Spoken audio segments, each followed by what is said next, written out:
Warning, the following video contains strong language which may be offensive to some viewers or inappropriate for children. The content within this video is intended for mature audiences only.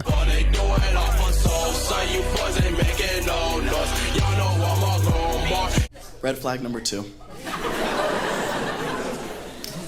Red flag number 2, she cannot have any distinct physical features. I'll explain. Nobody feel targeted. And before you get mad at me, I'm not even the shallow one in this red flag, by the way. It's my fucking friends. Because all of my friends are black, and they will roast you within an inch of your life if you have anything prominent about your face that stands out at all. They have cost me so many potential relationships. I was seeing this girl last summer. I thought maybe she was the one, man. She was fucking beautiful. She was smart, funny, didn't know her dad. She was new to town. She was new to town. She just moved to LA from Austin a couple months before I met her. Like very, very sweet, innocent girl, right? We were hanging out for a while. We went on a handful of dates, and everything was going great until like just a couple of dates in. I was hanging out with a bunch of my friends of mine who I hadn't seen in a while. So, we're hanging out, catching up, and they're grilling me about, what's going on, what's new, you seeing anybody? And I was so proud and excited to be seeing this new girl. So, I broke out her Instagram. I was like, that's her. And my friends immediately were like, oh.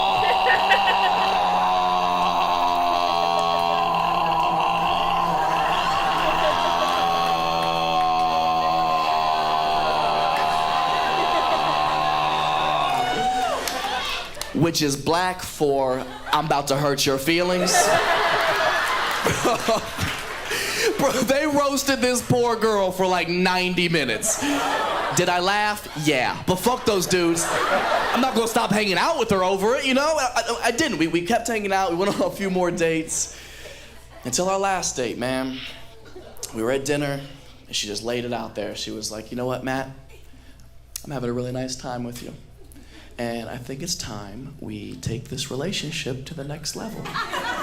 And we need to start incorporating our friends into our hangouts. I need to meet your friends, you need to meet my friends. We'll all hang out together, see if our friend groups get along, And I was like, why?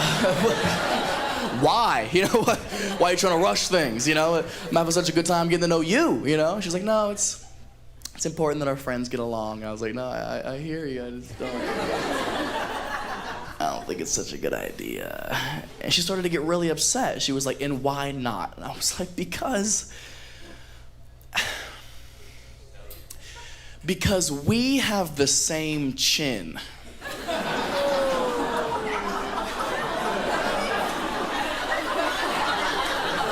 She was like, what? I was like, you have like a cleft chin like how I have. Like it's very strong. It's a very masculine facial feature. And like, I think it's cute, obviously. But not everybody does. She was like, what are you trying to say? I was like, my friends are going to roast you. They're gonna make fun of the way you look. I'm sorry, it's just how they are. She goes, oh, that is so childish. Like, what are they gonna say? That I have like a butt chin? Ooh, so original. Like, I've heard it all before, babe. And I was like, no, you haven't. I don't know how many black friends you have, but this is kind of what they do, okay? Do you know that they call you the Texas Chainsaw Massacre? Did you know that? That was just off the top. She was so offended. She was, oh, that is so rude. Is that all they know about me is what I look like? I was like, no, they know you just moved here from Texas to be a chinfluencer, they said.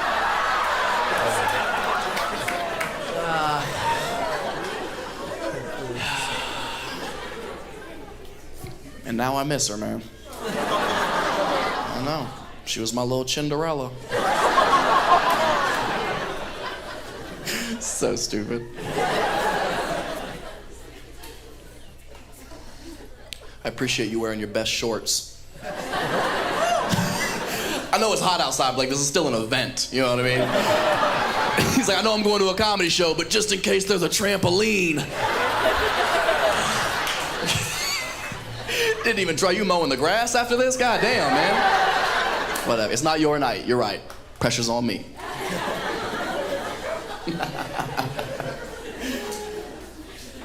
Red flag number 3. Yeah, there's more. Red flag number 3, a big red flag for me is if I don't have anything in common, like hobby-wise with somebody. Like it's such a necessary relationship trait to have, I think. It's so easy to be physically attracted to somebody. Obviously, it's everyone's first instinct. But I think if you want longevity in a relationship, you have to have that extra layer of compatibility, right? You have to want to do things together, I think. So like a big red flag for me is like if a girl doesn't go to the gym. And that's just because it's a very big part of my life. I love going, I go every day. I'm a very big advocate of going to the gym and working out. And it's so good for your health, not just your physical, but your mental health as well. Get your endorphins going, get some of that stress relief out of you, you know. But I do acknowledge that it's not for everybody. It's intimidating for some people who don't go every day. And I try to be cognizant of that, and I try to help out the best I can. Like, there may be some people in here right now, or maybe watching at home, that want to get started and just don't know how to take that first step. And if there is anybody out there, I highly recommend the program I just started about 6 months ago that changed my life forever. And that program is where I only work out with black dudes. Exclusively. Because black dudes will push you to your limits whether you want to or not. I started about 6 months ago, man. I was in the gym one day, and I was having a bad day. I was stressed about something. I was angry about something, and I was like, man, fuck this. I'm gonna use this negative as a positive. I'm gonna use this aggression. I'm gonna put up some weight. And I was hitting a chest day, so I was like, fuck it. I'm gonna hit a new max on the bench press. So I go in there, put the lighter weights on first, get loosened up, get warm, you know, and then you gotta put on the heavier stuff. And when you do that, you're supposed to have a spotter, so you don't die. And I didn't know anybody in there at the time. Closest person to me was the black dude at the bench next to me. So I walked over, I was like, hey man, would you mind spotting me for this set real quick? And he was like, yeah, I got you. I was like, I feel like you do. Everything about your voice is safe. I feel like I can lift the world now. Okay, come on. So we go over to the bench together. He gets behind the rack in the spot position. He's ready. I lay down, and I'm trying to psych myself up, get in the zone, line up my hands, get a good grip, and finally I just get it off the rack. Oh, I get 1 rep in. Oh, I get 2 reps in. I get stuck on the 3rd. My arms start shaking. And he can see this. So like any good spotter, he has some words of encouragement. I'm trying not to die, and this man just gets in my ear. And do that shit. Do that shit. It ain't nothing. I was like,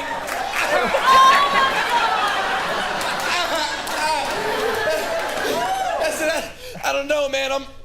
I'm getting kind of tired. He was like, my people been tired. I was like, God damn. I'm sorry. It was only like 255. You had white guilt on top of that? That's like 500 pounds, man. I was like, is this pre-workout or a history lesson? What are we doing, dog? I racked that shit up. I was like, I appreciate you, man. I was struggling at the end. He was like, you don't know struggle. Fuck, man. Can't have anything. So that's my new routine whenever somebody's like, you look good, Matt. You want a diet? I'm like, yeah, it's called White Watchers. You should try it. So when black people watch white people struggle, you will sweat. I promise you. This is one of the whitest crowds I've ever seen in my entire life. Bro, I'm uncomfortable. Y'all are so white. Is this a comedy show or a meeting? God damn. Oh my gosh. I'm sorry.